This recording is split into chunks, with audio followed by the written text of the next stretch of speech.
Good morning. Thank you for coming. I'd like to say that I'm from the government and I'm here to help you, but I'm not from the government, but I do think I'm here to help you. My name is Dan McDonald. Once upon a time I was a chartered accountant, but I ended up my career teaching in the business school at Simon Fraser, and I'm here as a volunteer with the PLAN, which is this Planned Lifetime Advocacy Network, which was the driving force that got the RDSP started. And almost more important, I forgot about this. Almost more important, I have a daughter who has a disability. So when this plan was announced, I was one of the first in line to get one set up because it's an exceptionally good plan.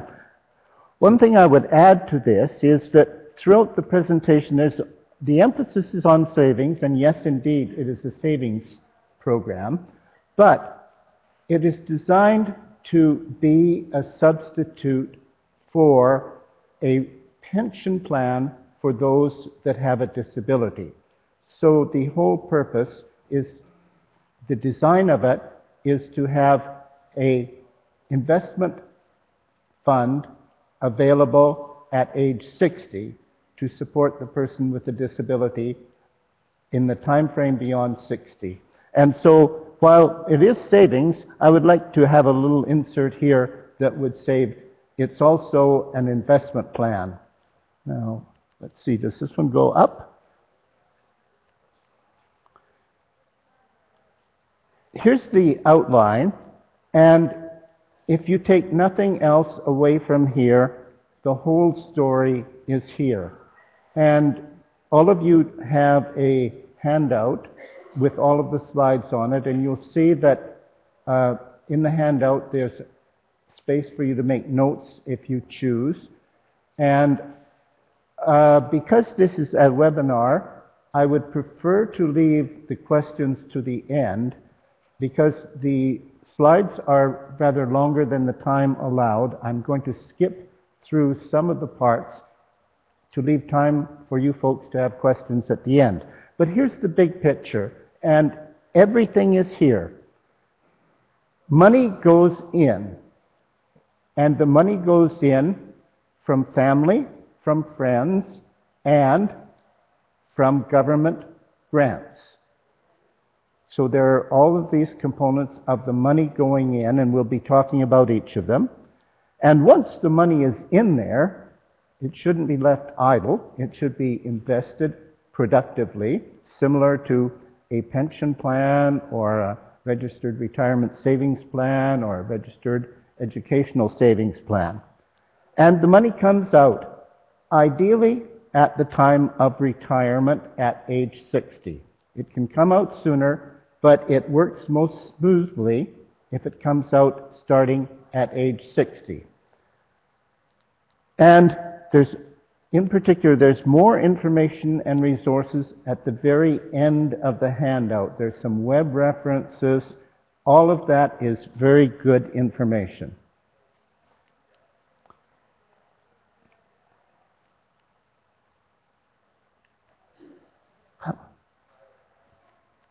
What's going on here? I'm pressing the right-hand one. Right-hand one? Oh, it's this one. Okay. Sorry.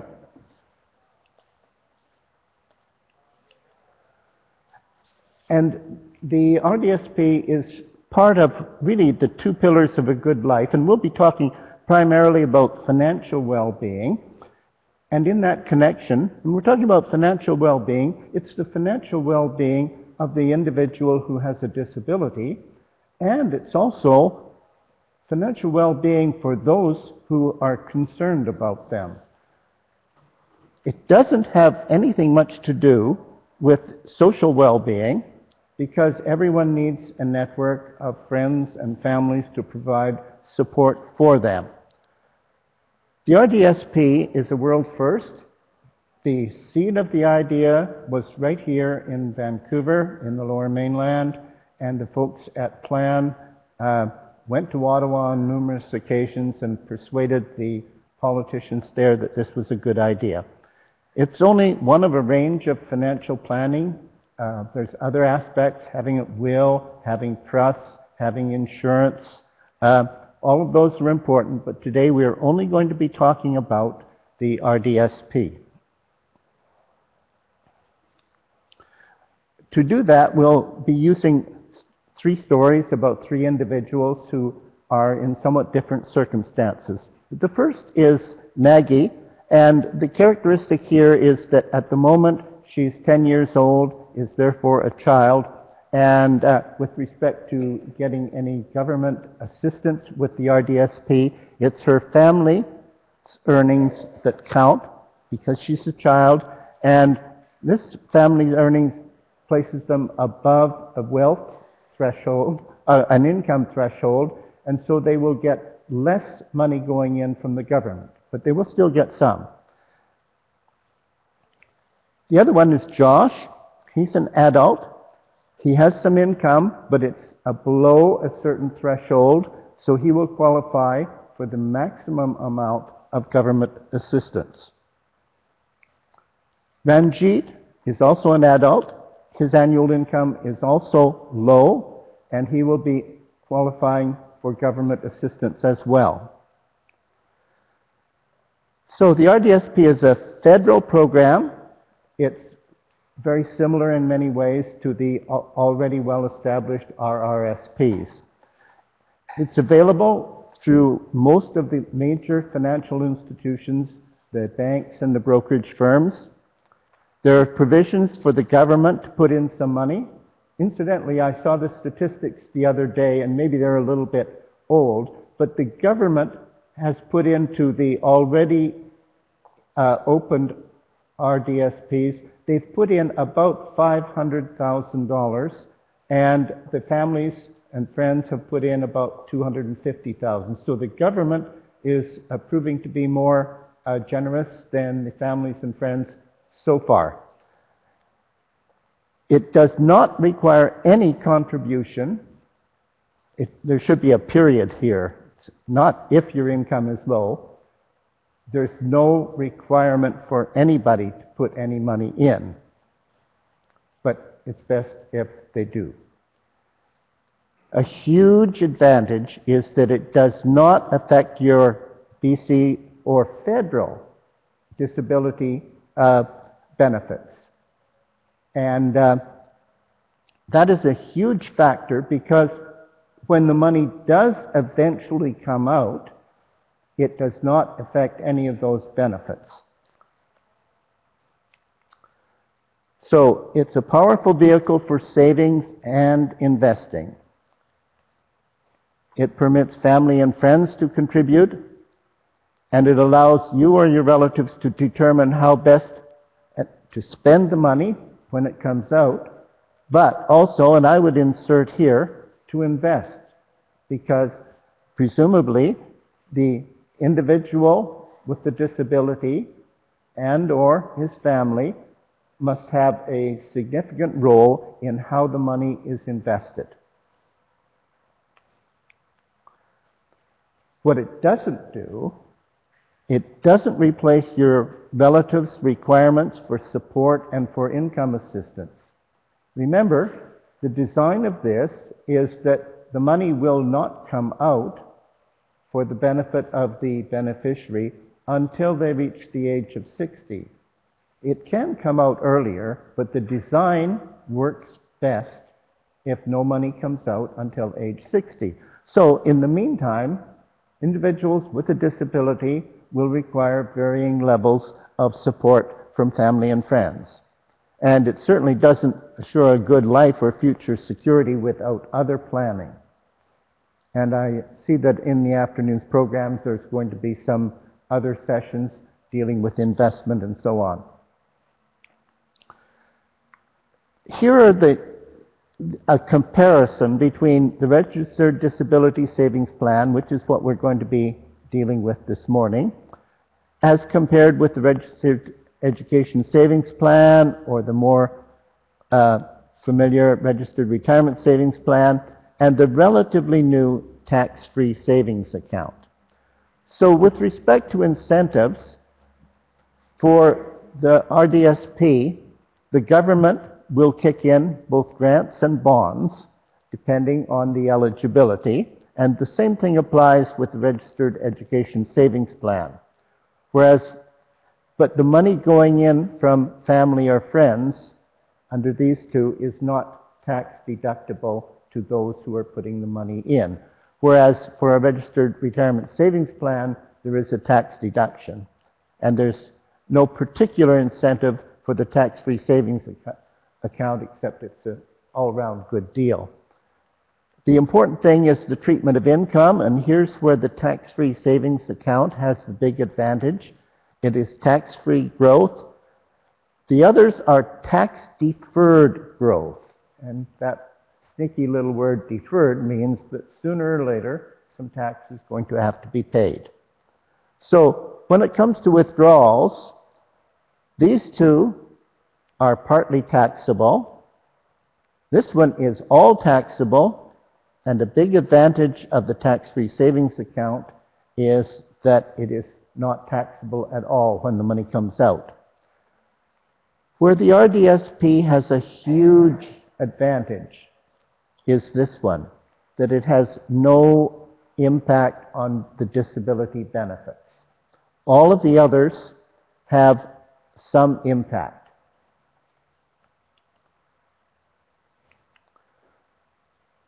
We can compare the tax aspects of these, and here's the impact of, say, parents putting money in to an RDSP on behalf of, say, a child. And I'm going to focus for the moment on this $1,500 because that's the magic number that will qualify them for the absolute maximum government participation. And I'll be emphasizing this several times. If somebody, family or friends, puts in $1,500, the maximum Canada Savings grant and bond would be $3,500. Now, not everyone will get that because there are certain income limitations. But compare that with the tax saving that would result if they simply put it into an RRSP.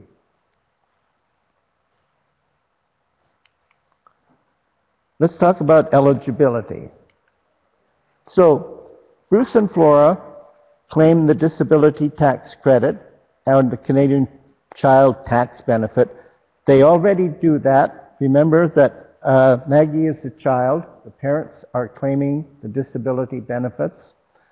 But because she's a child, she does not yet have a SIN number, and she would have to apply for a SIN number because that's one of the requirements. Josh has his disability tax credit. That's one of the requirements in opening an account. But he hasn't filed income taxes because he has a low income. He didn't have to pay any tax, and it would have been beneficial for him to have filed anyway to get some other tax refunds. However, he will need to file tax returns for 2 years, and that's to establish his eligibility for the amount that the government is prepared to kick in. Ranjit doesn't even have his disability tax credit yet, and he will have to go through that application. And we'll talk about the disability tax credit in a moment. So, you have to be a resident of Canada, have a valid social insurance number, be under the age of 60 at the end of the initial contribution. And there's often some confusion about the age 50 and the age 60. We'll come to that in a moment. But broadly, any government participation will end at the age 50. But it could still be advantageous for those already over the age of 50 to open one, and it can be opened until age 60. And the disability tax credit or the Canada Child Tax Benefit, those forms the individual must be eligible for one of those. I think we've got a problem here. Just a moment.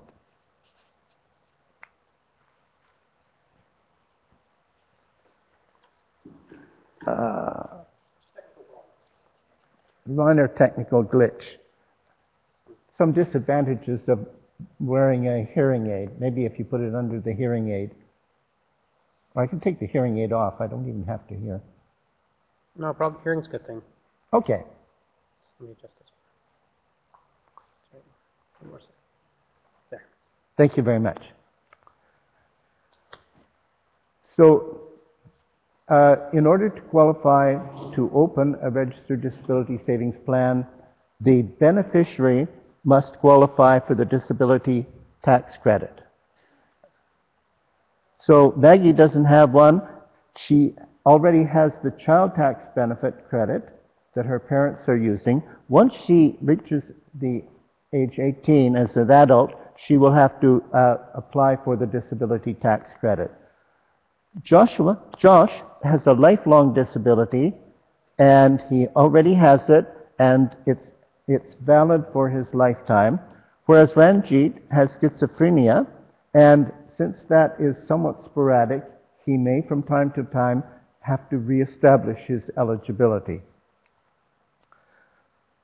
So in effect, it's a approval by Revenue Canada.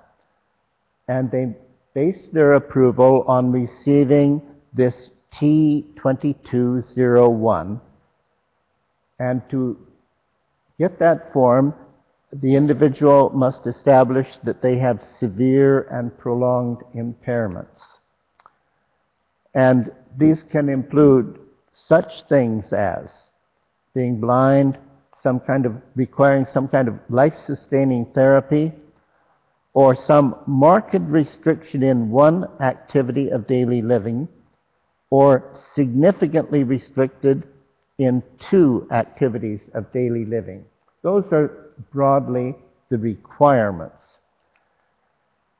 And what it's worth in terms of tax savings, it could be up to 1443 tax reductions in BC, and most significantly, if it hasn't been claimed in the past, it can be claimed retroactively back for 10 years, and the maximum tax refund that a family might receive would be up to $14,000.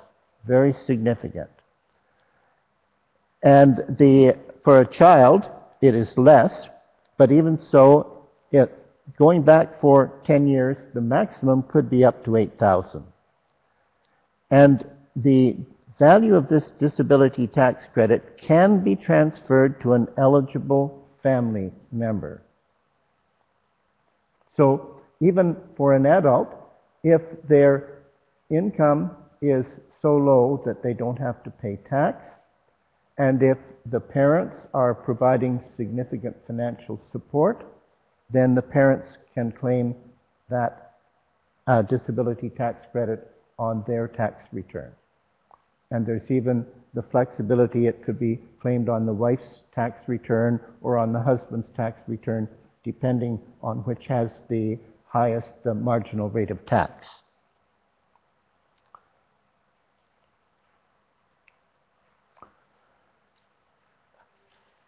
Getting this can seem a little daunting. The form can be downloaded from the web, and it must be taken to the qualified medical practitioner, the family doctor, who's fully aware of the medical condition, and the doctor fills it out. It doesn't need to be submitted at the same time as filing taxes, because remember, the tax returns must be completed by certain dates. So tax filing should proceed as normal, and if, as and when the disability tax credit is approved, then the tax department will automatically apply it, and following a letter saying please apply it, and will even go back to 10 years if there is that degree of eligibility. Sometimes they're denied if the person is ineligible or if some mistake was made in the application process. And if that should happen to any of you or your friends, it's well worth filing an appeal, because often they can be successful. Often it is simply a result of this form not being filled in carefully enough. If you go online to get this form, you'll find that there's a very informative brochure or instructions for filling it out. It's important to read that very carefully and, if necessary, coach the medical practitioner to use exactly the right phrasing in order to get it approved smoothly.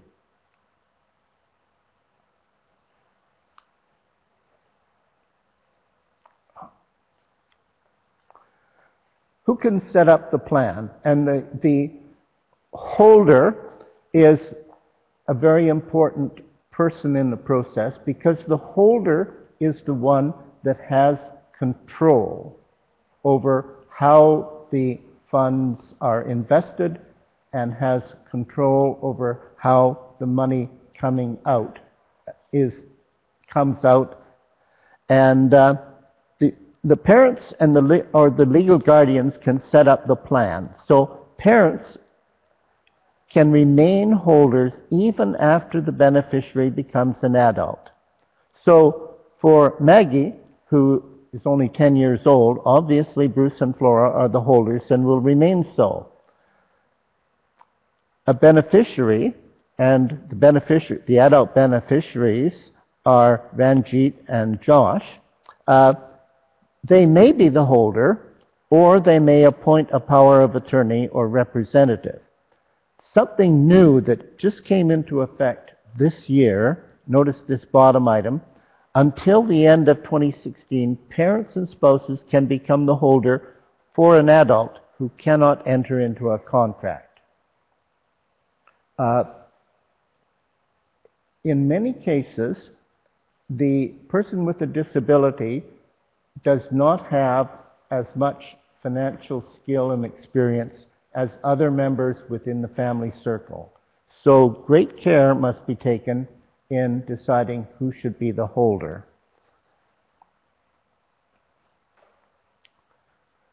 So the plan gets set up. Well, I want to go back one thing.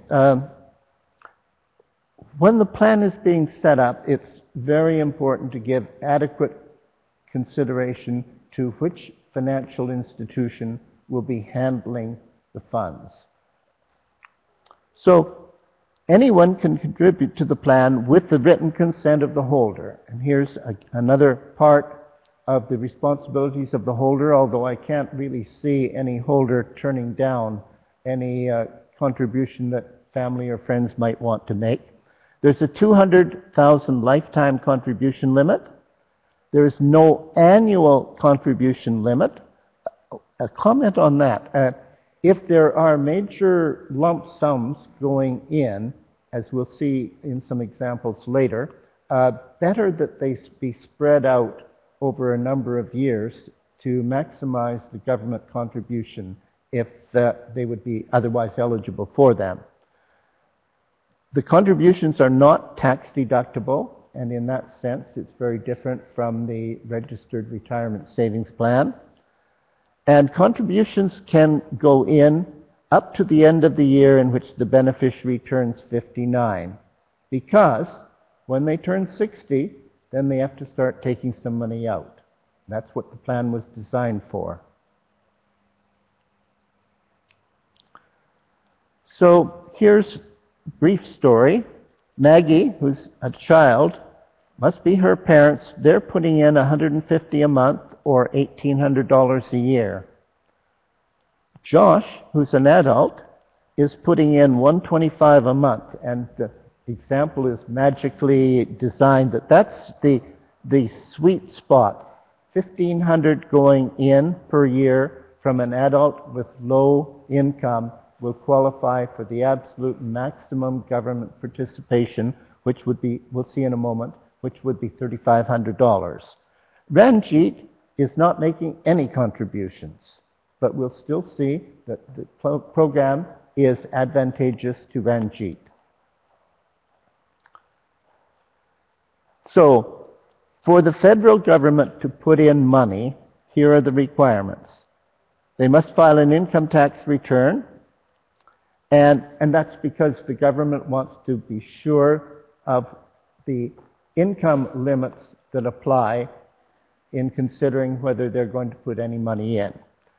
And the grant, and in the case of a child, qualify for the benefit is a child. They'll need the child tax benefit. The grant and bond can only be received up to December 31st in the year in which the beneficiary turns 49.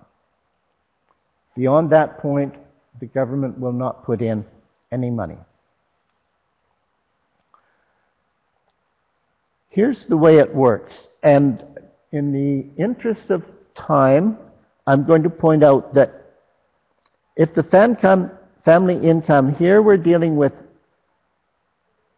what is considered relatively low income, and the sweet spot is if they put in 500 plus 1,000, that would be the magic 1,500 going in.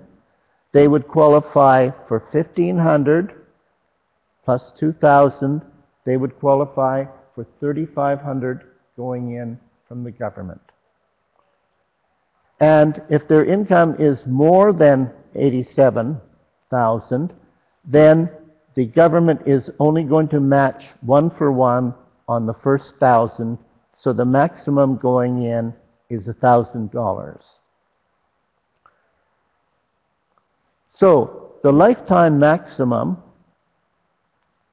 is 70,000 here, and the lifetime maximum is also 70,000 here. They wouldn't, in general, they would not qualify for this, except remember that while Maggie is only 10 now, and the family income that is being considered is the income of the parents, when Maggie turns 18 and becomes an adult, then it will be Maggie's income that it will be the determining factor, and that may very well qualify her for similar maximums as Josh will be receiving. So this is what is called the grant. Maggie,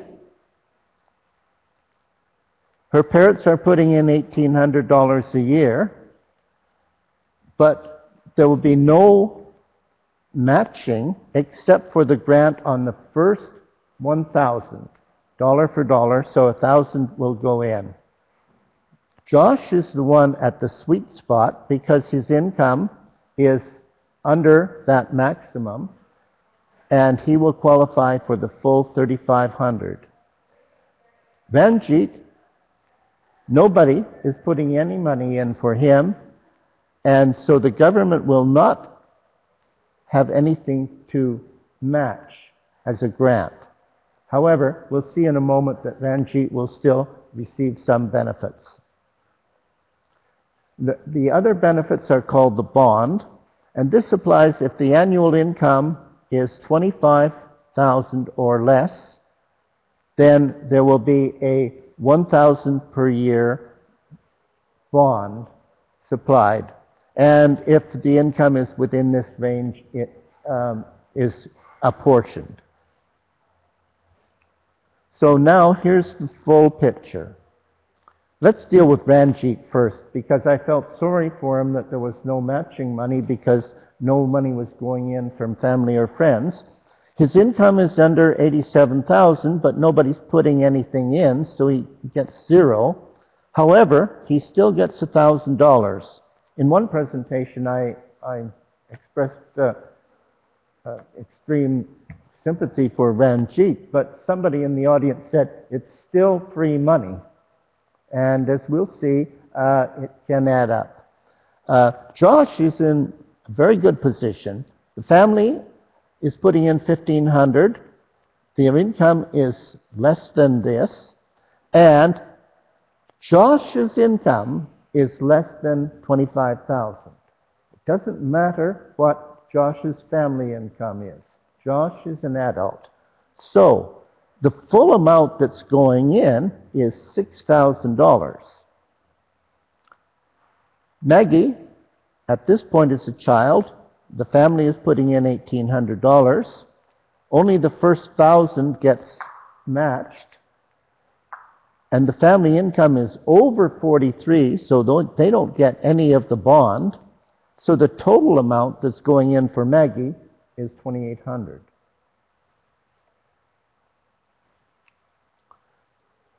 The grant and the bond can be claimed retroactively. If for one reason or another the word didn't spread, and it didn't in 2008 when this plan was set up, it's not too late to go back and set one up. And if it is set up before the beneficiary turns 50, then bonds and grants can be received retroactively for up to 10 years, but only going back to 2008, and we're in 13, so 5. At the moment, you could only go back 5 years. So if they didn't contribute enough to get all of the grant, they can go back and file the tax return. Bond amounts get paid automatically, and grants can be received by making contributions now for the previous year. So if I had a child under 18, hadn't set one up back in 2008, what I should do to maximize is write a series of 5 checks. I would do it year by year. I would prepare 5 checks. I would say, this one is for 2008, this one is for 2009, this one is for 2010, this is for 2011, this is for 2012. Make it crystal clear that those are separate contributions for past years when no amount was kicked in by family or friends. That would qualify for the absolute maximum available government participation. There is also provision for the rollover of other registered plans. So RRSPs and RIFs can be rolled over at the death of children and grandchildren who are financially dependent. So I'm not planning to die quite yet, but when I die, my existing RIF would otherwise attract tax in the hands of my estate.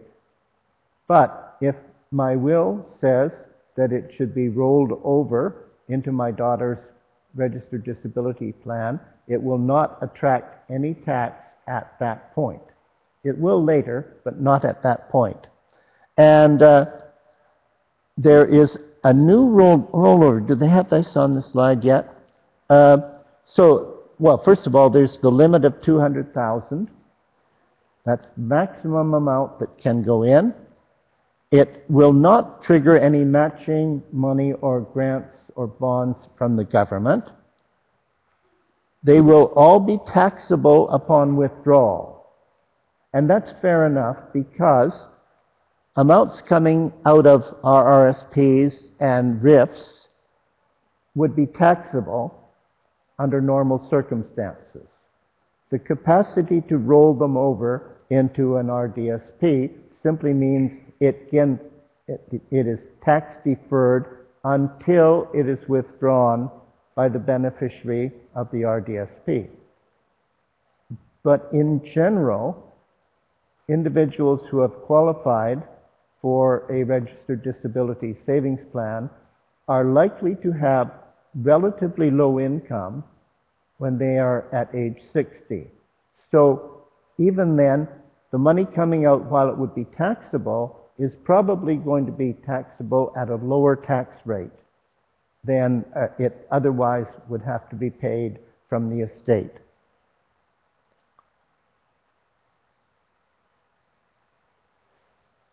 The a new feature. This is after this year. The investment income earned in a registered education savings plan can similarly be transferred on a tax-free basis. But notice the difference here is that the RRSP or RIFs, if they're rolled over, the whole thing can be rolled over, whereas with respect to registered education savings plans, only the investment income can get rolled over. So here's a broad overview of the tax implications of this. That when the money finally comes out in the hands of the beneficiary, the portion that arose from the grant or the bonds, that's the government money that they put in, that will be taxable. So the government gets some of their money back. Fair enough. The personal contributions, the amount of money that went in from family or friends, when that portion comes out, it's non-taxable. And that's fair enough. And also taxable would be the interest growth, and the rollovers would be taxable because they're coming out of a previous plan that would otherwise be taxable. That's fair enough. And here, I'd like to say, don't let the word interest here make you think only of interest on bonds or savings accounts or GICs. Focus on growth, because in many cases, the kind of investment program that is pursued might involve stocks, and where you would be talking about not just interest on bonds, but you would be talking about dividends on stocks and capital gains on stocks and on other investment instruments. And notice, I'll take my hat off to the financial institutions that are participating, because this means that they somehow have to set up their bookkeeping in a fairly complex way. They have to be able to say, when some money starts coming out, they have to be able to say, X percent is coming from this source, Y percent is coming from this source, and Z percent is coming from this source. It's a major cost to those financial institutions to keep track of all the requirements. So, the whole objective is to take the available money that came from family, friends, from government, and to grow it to provide a significant pension for the individuals once they reach the age 60. So the growth can come from lump sum contributions, inheritance, gifts, lottery winnings, annuities, whatever. And there's an important feature here that warrants comment, that if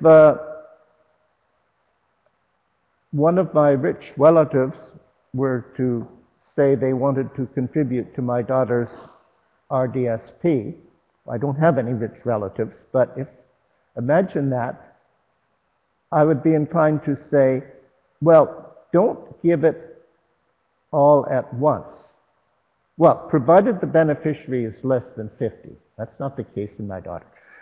Provided the beneficiary is less than 50, better to spread it out at $1,500 per year to qualify for the maximum government participation. So sometimes if it's a lottery winning, you don't have much choice, but even lottery winnings, sometimes they will pay off in the form of an annuity, and if that annuity is going in year by year, then it would qualify for whatever government benefits would otherwise apply. Investment decision time, I think you'll be dealing with that later today, but there's always the issue of how much risk and how competent is the holder.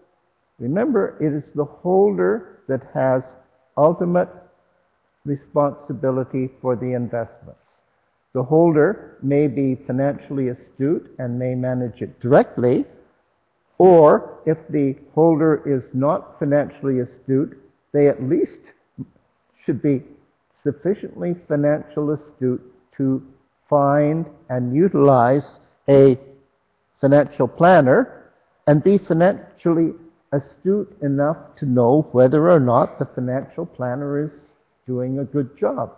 So the holder has very significant responsibility with respect to the success of the RDSP in achieving its objective of serving as a pension plan for the person with a disability. We'll see in a moment that when the money finally does come out, we're going to have to calculate who has put the most in, because that is a factor that determines how and the pace at which the money can come out.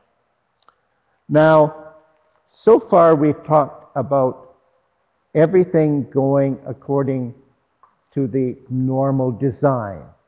Money going in from family and friends up to age 60, money going in from the government up to age 50, the whole pot growing through wise investments, and then at age 60, the money starts coming out as a pension plan.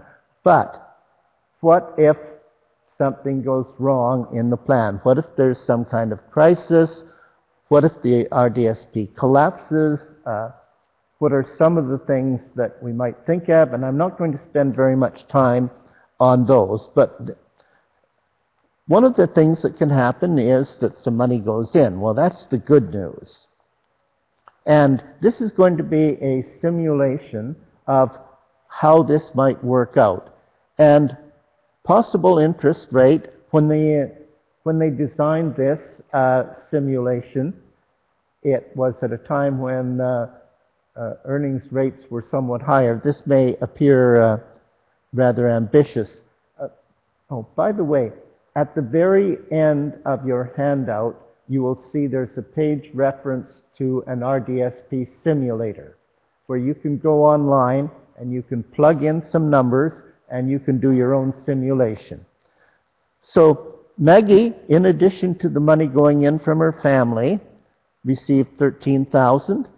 I hope it wasn't received, well, it says a lump sum contribution. It would have been better if it was a total of $13,000 spread out year by year. That would have been more advantageous. And similarly for Josh, although he received it at age 54, so he was over the age of 50, and therefore it doesn't matter how that got spread out, there wouldn't have been any government participation unless it was a family affair and everyone knew it was coming and they said, oh, hey, can't you do it before he's 50?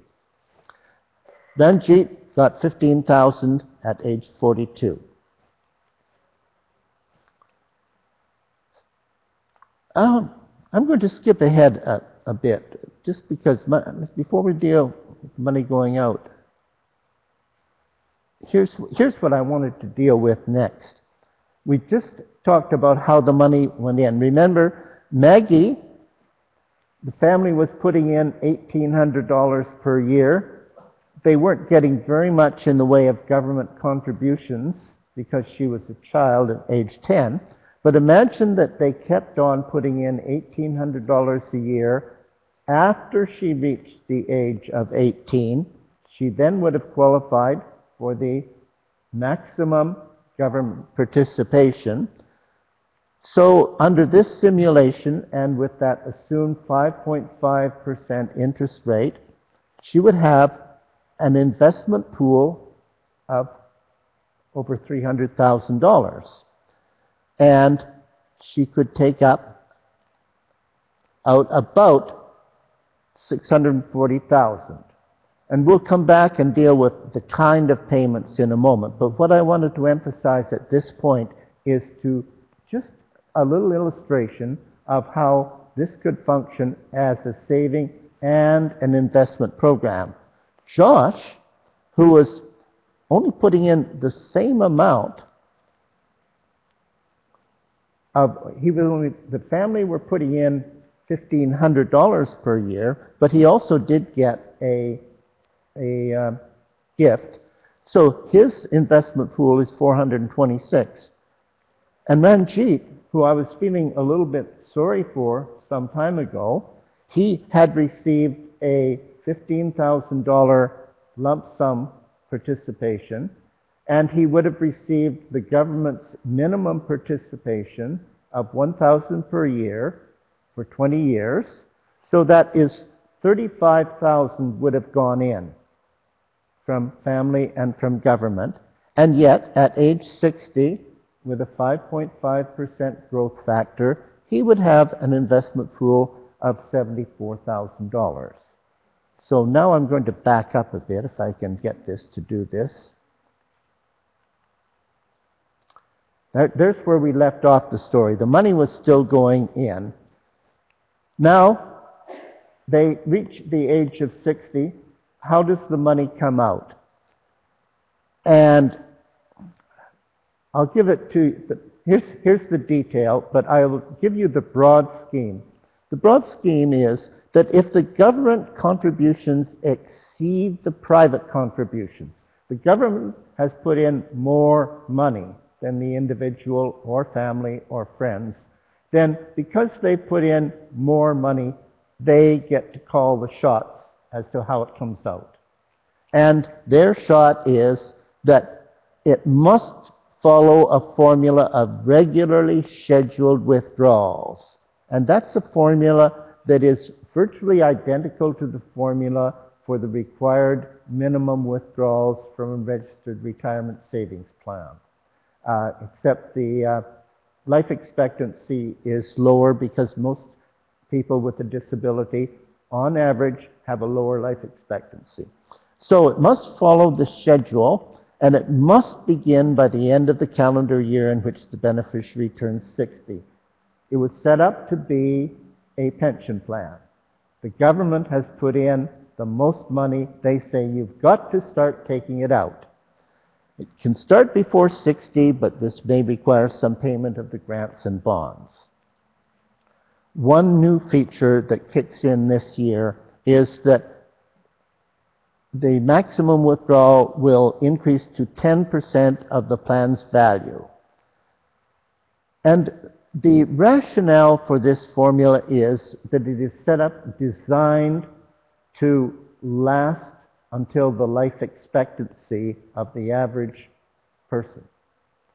So there's the minimum amount that can be taken out, and in fact, that's the maximum amount that they can take out. The lifetime disability plan says that this is the maximum because if you take out more than that, you're going to run out of money at the average life expectancy. And then that was a little bit limiting. For this year, they've fine-tuned the program. And remember, this program is only 5 years old. The government is still fine-tuning it. There's a different situation when the private contributions exceed the government's contributions, in which case the individual, family, friends have put in more than the government, and therefore the government is less restrictive on how it must come out. The holder has more flexibility. So there's no limitation on the max. Well, this overstates the case. There is this one. After 2013, there is a minimum that they must take out. And that was a little bit of fine-tuning. As originally designed, they could take out all of it, any maximum or any minimum. There was absolute flexibility. They can choose to follow the formula, and the rationale for requiring this minimum is that they didn't want families to use this investment pool as a mechanism for simply deferring taxes within the family. So that was a bit of fine-tuning. But certainly, as long as it's over the minimum withdrawal, They can take it out as fast as they choose.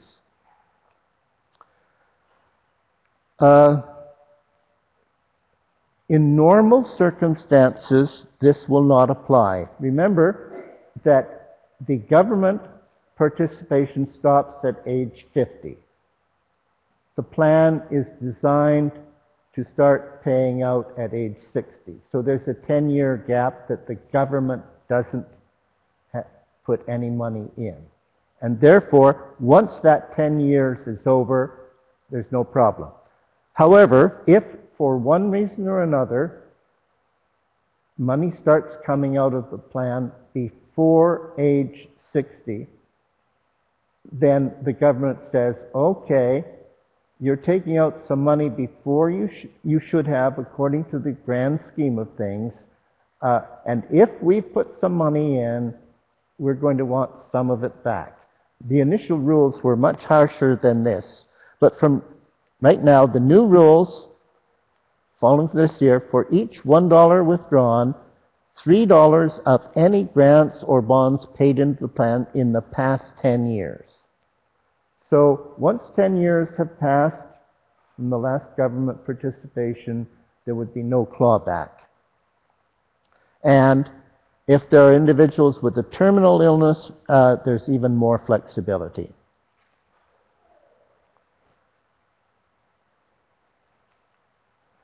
And the other flexibility is this, where there's some change in the medical condition and the life expectancy is determined by a health practitioner of 5 years or less, then the withdrawals will not be limited by the formula. There will be no trigger of repayment of the whole back, provided the taxable portion does not exceed $10,000. So there's been very good flexibility and reasonableness in designing the program and in anticipating some of the departures from the plan that just might occur. And if a person's medical prognosis changes, they can reverse the process, notify the bank to stop withdrawals, and begin to make contributions again.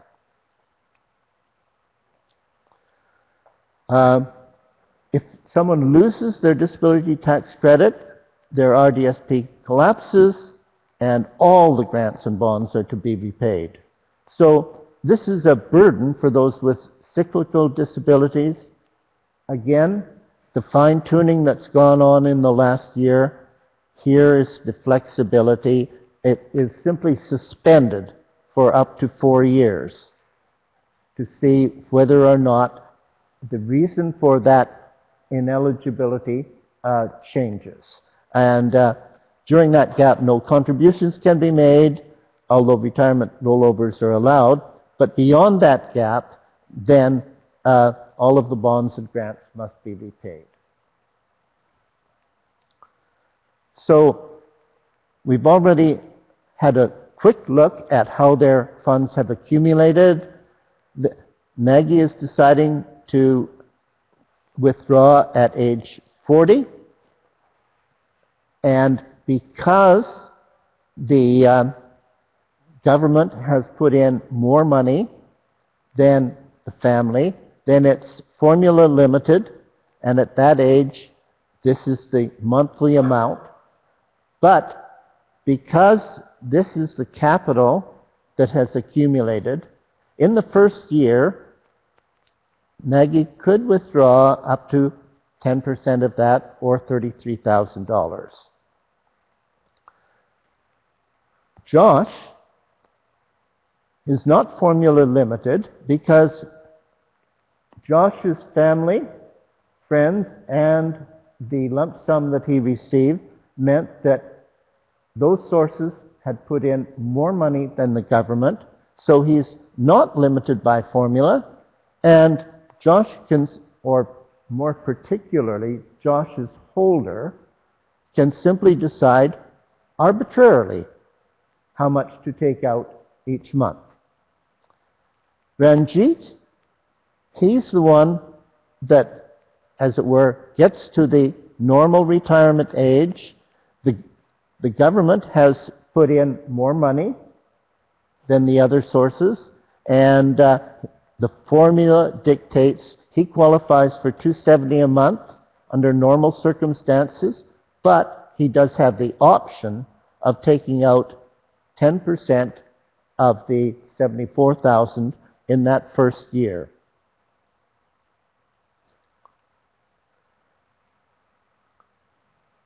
One of the huge advantages of the RDSP is that in this province, and this province was one of the very first and was one of the ones that was most forthright and generous in simply saying none of this will have any impact on the provincial benefits. So the assets are exempt from consideration, and the funds received from the RDSP can be used for any purpose as long as they are for the benefit of the beneficiary and do not affect any of the other BC disability pensions or anything else in the provincial level. That's a huge advantage. And federally, it will not impact, and the federal government likewise has been very generous. It will not impact any of the existing federal benefits. When the beneficiary dies, must be closed by the end of the following calendar year. Any grant or bond received within the last 10 years must be repaid, and the balance, with the exception of personal contributions, is taxable. And what's left after any tax or repayment simply goes to the beneficiary, the beneficiary's estate. And to that extent, the beneficiary should have a will, and it would be determined under the will. Oh, here's the RDSP calculator that I mentioned. Oh, I forget whether the website isn't.